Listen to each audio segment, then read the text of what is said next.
le Président, cher Thierry Baudet, Mesdames, Messieurs, je voudrais d'abord, au nom des maires de France, du comité directeur et des instances de l'Association des maires de France,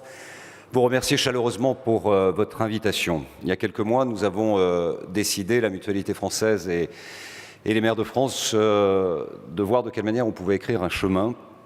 qui permette de répondre aux missions qui sont les nôtres. L'Association des maires de France est une institution assez rare en France, qui depuis plus d'un siècle désormais rassemble des maires de droite, de gauche, du centre, des gens qui laissent au vestiaire leur engagement partisan, militant, et qui se retrouvent autour de la table pour définir les meilleures politiques de proximité que nous pouvons établir, définir les meilleurs services publics de proximité que nous devons produire, jouer notre rôle d'agent économique au service d'un aménagement du territoire. Et cette association est reconnue d'utilité publique depuis 1933. La Mutualité française a une histoire qui se confond avec l'histoire de notre pays. Le rôle, la place de l'économie sociale, ce principe élevé d'une troisième voie, d'un homme, une voix, d'un respect profond d'un système de solidarité et de coopératif, qui est probablement d'ailleurs l'un des meilleurs produits à l'exportation de la France à l'échelle mondiale sur la manière de travailler au service de missions, notamment d'accompagnement dans le domaine de la santé. La Mutualité française est une association d'utilité sociale. Ces deux conceptions élevées d'une certaine idée de l'engagement nous ont tout naturellement amené, il y a quelques mois, avec le Président, à imaginer un partenariat, une convention de travail en commun et en partage pour justement écrire la politique territoriale la plus adaptée. C'est ce que nous avons fait il y a quelques instants, sous le regard bienveillant de Madame la ministre Agnès Buzyn, que j'ai salué avec joie et salué son annonce ou l'annonce du Président de la République sur un engagement important. Le zéro reste à charge est évidemment une étape très importante dans l'équilibre de nos territoires, car il est peu de dire que nous sommes l'aile marchande et au fond les premières vigies de la constatation douloureuse d'une évolution structurelle de populations qui sont de plus en plus sur le côté du chemin. La pauvreté est un phénomène qu'on observe tous les jours. Nous avons des indicateurs, nous les maires, notamment avec nos centres communaux d'action sociale, qui fait que les budgets que nous votions il y a à peu près une dizaine d'années sont, avant même l'arrivée de l'hiver, déjà dépassés et rentrés dans le rouge dans l'accompagnement des politiques les plus fragiles. Cette indication, il y a une dizaine d'années, nous a amené à aller sur un terrain qui n'était pas le nôtre, qui est celui de la recherche, de l'accompagnement des structures d'État, des structures associatives, des structures mutualistes en particulier, pour voir de quelle manière une collectivité locale, une commune, pouvait établir un accompagnement mieux équilibré sur tous les publics les plus fragiles. C'est le sens de cette première étape de la Convention signée avec la Mutualité française, qui a été de réfléchir sur la problématique de l'avancée au compteur de la vie, des contraintes imposées évidemment pour les personnes qui perdent progressivement une part de l'autonomie, des exigences qui sont imposées pour les familles à leur côté, notamment sur le plan financier, et sur le rôle et la place de partenariats originaux qui pouvaient exister entre des mutuelles régionales et ou nationales et des collectivités locales de proximité pour voir et imaginer des schémas originaux. Nous l'avons fait, nous allons continuer de le faire et nous avons pris l'engagement avec le président Baudet, en tout temps, tout lieu, toutes circonstances et à l'échelle du territoire, de voir de quelle façon nous pourrons mettre en lumière les initiatives puissantes, originales, mettre en lumière également les difficultés de l'aménagement de ces territoires et ne jamais s'éloigner de la réalité de notre territoire en la matière. Quelques chiffres pour que nous les ayons tous en tête. La moitié de la population française vit dans des communes de moins de 10 000 habitants. La moitié de la population française vit dans des communes de moins de 10 000 habitants. Le tout Paris, le tout métropole est sûrement très positif à l'échelle européenne et dans une compétition internationale. C'est une erreur stratégique puissante et grave que de s'éloigner de la réalité, de la définition de politiques publiques qui doivent servir les populations pour lesquelles nous sommes mandatés les uns les autres. 36% de la population française vit dans des communes de moins de 2500 habitants. Donc quand on parle d'agir pour un meilleur accès aux soins des territoires, cette problématique de l'éloignement, cette réalité du service en matière de soins pour des populations que nous avons le devoir d'accompagner se trouve déjà, d'une part dans la démographie, d'autre part dans la géographie, et l'histoire d'un pays est souvent et dans sa démographie et dans sa géographie, et c'est la raison pour laquelle, sur ce sujet, là encore, nous avons décidé d'additionner nos forces. Nous allons le faire en essayant d'imaginer et en essayant d'être créatifs sans remplacer l'État, puisque la santé publique est une mission régalienne élevée, mais le rôle et la place des mutuelles, au fond, a petit à petit aussi, d'une certaine manière, compensé les manques de l'État dans beaucoup de secteurs et dans un grand nombre de politiques d'accompagnement.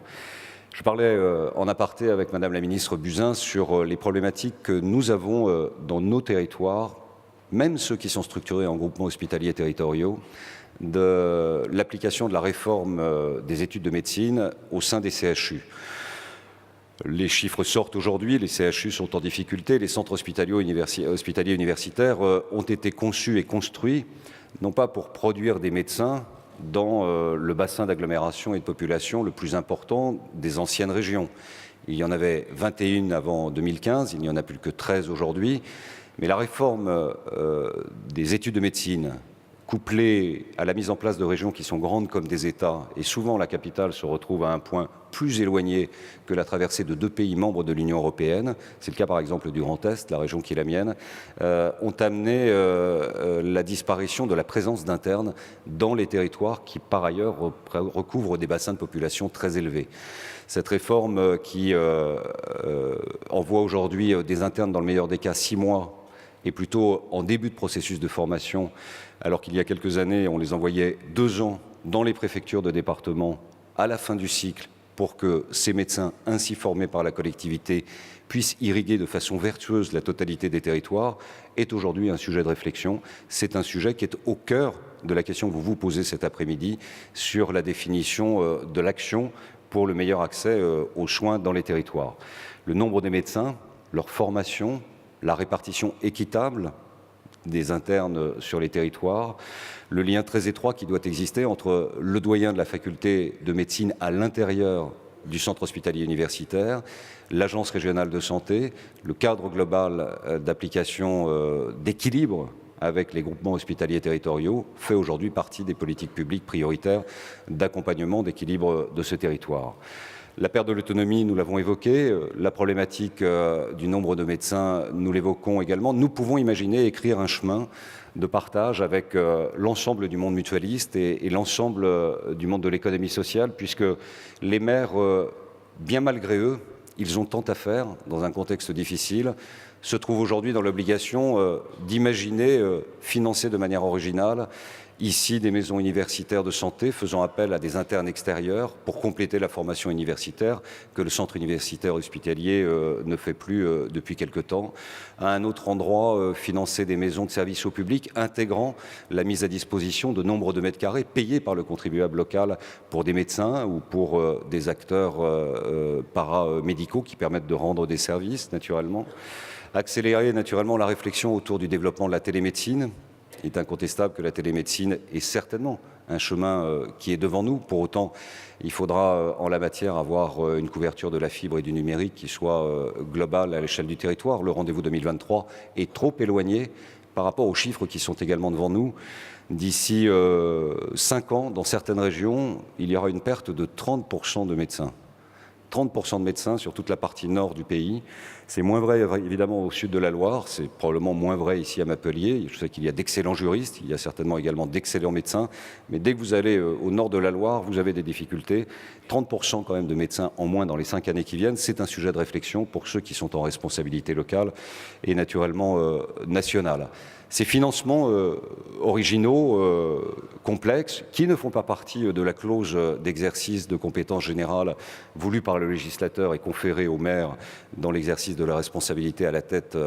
d'une équipe municipale, nous amènent à imaginer écrire quelque chose de singulier et d'original avec la mutualité française pour répondre à la double mission qui est la nôtre, une notion d'utilité politique, publique, que j'évoquais en introduction, et la notion d'utilité sociale, qui ne rentre pas non plus strictement dans le champ d'application du fonctionnement et des missions des mutuelles, du cadre général de la production d'intérêt général pour accompagner les Français qui veulent ces compléments santé. Mais enfin, vous servez quand même plus de 36 millions de Français, c'est-à-dire que plus d'un Français sur 2 aujourd'hui se trouve dans le champ d'application de votre responsabilité. Et naturellement, la totalité des Français sont sous la responsabilité des maires qui ont le devoir d'aller désormais sur le terrain de la santé publique, d'être créatifs et imaginatifs. Cette politique publique s'inscrit dans un contexte qui est difficile pour les collectivités locales, je veux le dire, Je ne fais pas de la retape sur le cadre général de nos revendications. Vous en avez, mais vous avez eu le président de la République. Nous en avons. Mais nous avons ceci de particulier, c'est que nous ne sommes pas des lobbies. Vous n'êtes pas des lobbies, nous ne sommes pas des lobbies. Vous êtes des représentants de 36 millions de Français. Nous sommes des représentants de la nation à qui nous avons pris des engagements, qui nous ont confié un mandat issu du suffrage universel. Et les revendications qui sont les nôtres ne sont pas des revendications de pleurs-misère ou de gens qui font l'aumône pour boucler les fins de mois dans des difficultés budgétaires. Le sujet des dotations de l'État et des collectivités locales dont vous entendez parler, qui a des conséquences sur les politiques publiques de proximité que nous portons, et donc désormais aux côtés de la mutualité française, ne sont pas des sujets de « passe-moi la rhubarbe, je te passerai le séné, donne-moi la subvention, je ferai une bonne politique en ton nom ». La dotation, en fait, c'est de l'argent que l'État, constitutionnellement, doit aux collectivités territoriales à raison des impôts qu'il a supprimés. Et ce qui a été engagé au cours de ces dernières années, tout gouvernement confondu, et on a été de le reconnaître, y compris ceux auxquels j'ai participé, n'a pas tout à fait respecté les engagements voulus par la loi fondamentale de transférer cet argent. 11 milliards en moins entre 2014 et 2017. L'impact a été sérieux et sévère parfois pour les services publics de proximité. Certains ont fermé. D'autres se sont altérés en profondeur dans la qualité de prestation au quotidien. D'autres, enfin, ont disparu au bénéfice d'une appropriation par la métropole qui s'est appropriée, peut-être parfois malgré elle, le soin de jouer un aspirateur comme un trou noir qui récupère toutes les énergies extérieures avec une désertification des territoires interstitiels. L'autre impact, il a été pour l'investissement local et l'investissement public, moins 28% d'investissement local dans notre pays porté par les collectivités locales au cours de ces 2 années et demie qui viennent de s'écouler. 28% d'investissement en moins dans un pays comme le nôtre, c'est 0,6 points de croissance à peu près, ce qui explique pour partie d'ailleurs le retard pris par la France vis-à-vis de l'Union européenne. Et les 13 milliards qui nous sont demandés non seulement soulèvent chez nous une question lourde de conséquences sur le rôle et la place d'une certaine idée de la République décentralisée, mais soulèvent aussi encore plus lourdement et peut-être de manière plus écrasée encore la problématique de la poursuite de l'investissement local au service du développement de chacun des territoires. Donc on ne peut pas répondre de façon pertinente à votre question qui, elle, l'est beaucoup plus, comment imaginer un meilleur accès aux soins dans nos territoires si derrière il n'y a pas l'affectation des moyens pour mener ces politiques publiques. En d'autres termes, l'État ne peut pas dire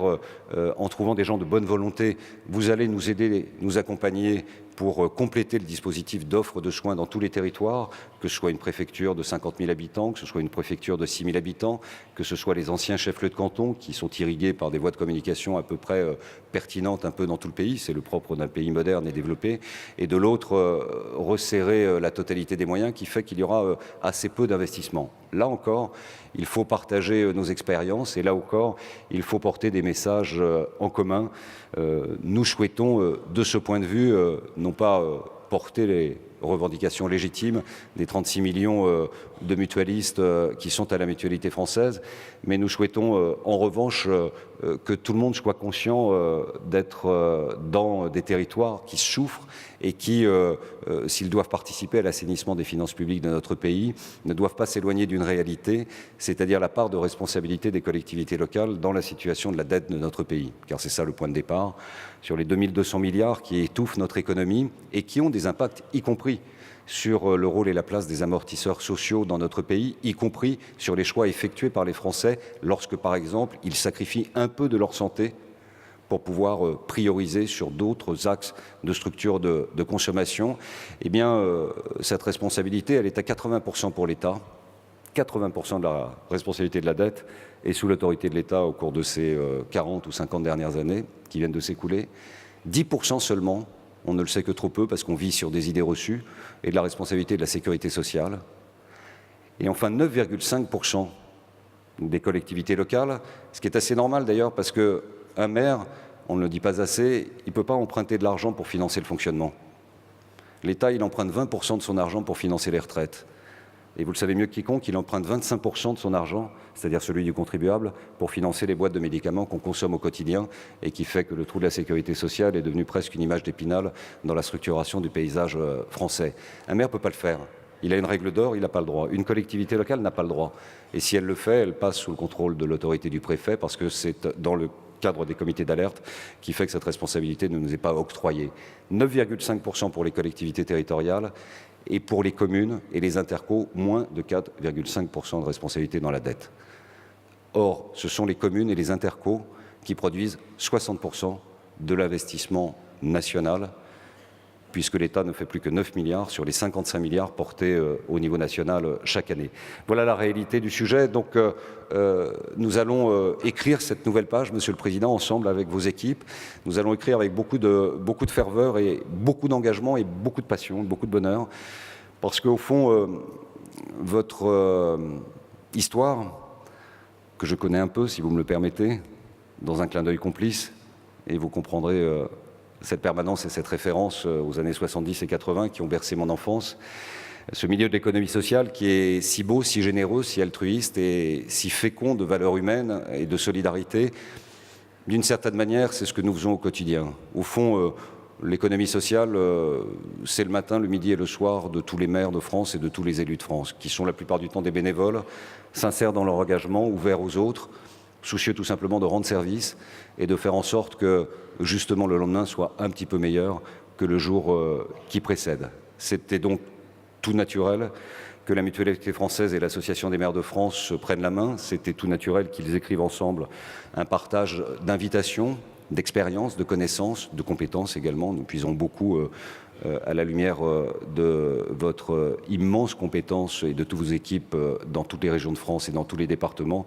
Et c'est tout naturellement que l'Association des maires de France se met à la disposition de la Mutualité française pour imaginer et écrire des politiques sociales d'accompagnement qui permettront à notre pays d'avoir la grandeur d'un modèle social redistributif puissant, d'avoir la grandeur d'un modèle social qu'ont aimé nos grands-parents, nos parents, et que nous souhaitons transmettre à nos enfants pour que, justement, d'une certaine manière, une certaine idée de notre pays, dans son esprit de solidarité, grâce au monde mutualiste, puisse avoir de beaux jours devant eux. Merci beaucoup.